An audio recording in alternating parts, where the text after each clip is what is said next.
I never thought I'd see this, and hopefully you agree with me. Let's just put one headline up on the screen. The original video is quite shocking. I've posted it on my social media. You can see it at Seb Gorka on Truth Social, on Twitter, on Facebook. A rally at UPenn, where one of the speakers, an American girl, stands up and speaks of the glorious events of October 7th, celebrating the massacre of the innocents a month ago in Israel.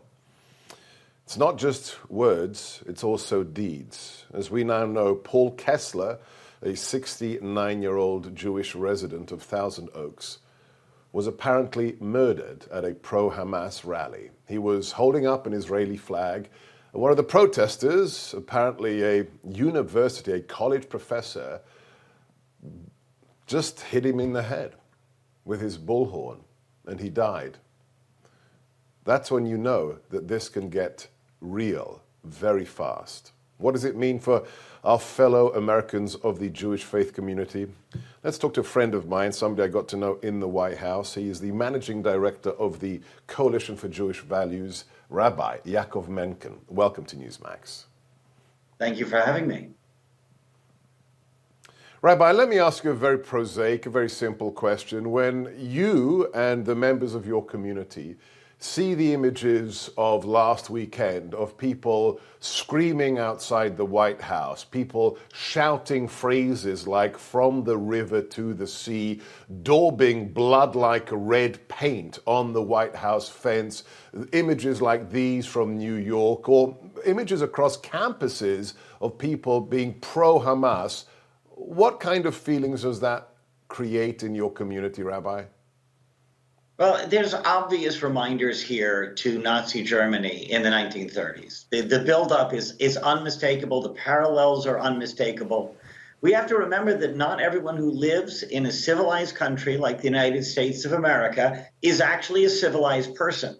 When you have people calling, like the Penn student, calling the events of October 7 glorious.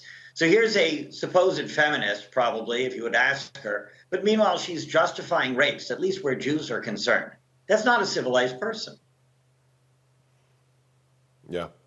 And when you have lived through the last 6-7 years here in America, how do you react to people calling my former boss, for example, President Trump, a racist and an anti-Semite, the only serving president to go to the Temple Wall in Jerusalem, the man who, after 23 years of broken presidential promises, not only moved our embassy to Jerusalem, but recognized that city as the eternal capital of the Jewish state?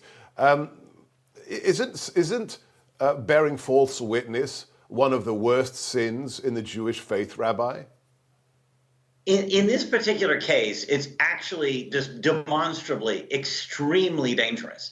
And we knew this in 2017 before he'd done any of those things. When you were in the White House being accused of anti-Semitism, we knew immediately that that was ridiculous. It's extremely offensive. The rabbis have been dealing with anti-Semitism for 3,000 years.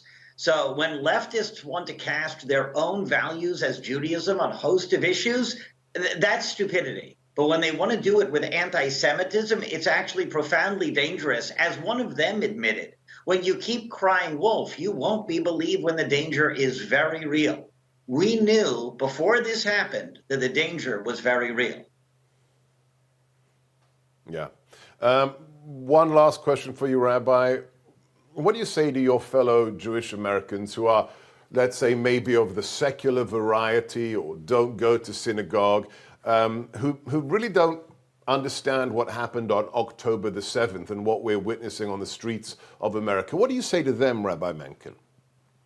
Well, first of all, don't let fear overcome you, because we know that the Jewish people survive, and all of these people are regarded in a 2020 hindsight of history as a bunch of barbarians. Today, to call somebody a Nazi is the worst of epithets, and it's true of all the barbarians who preceded them. So in this particular case, we do have to push back. We have an opportunity in the United States. This is an inflection point. This does not have to go the way of Nazi Germany, but we have to unite behind the truth in order for that to happen.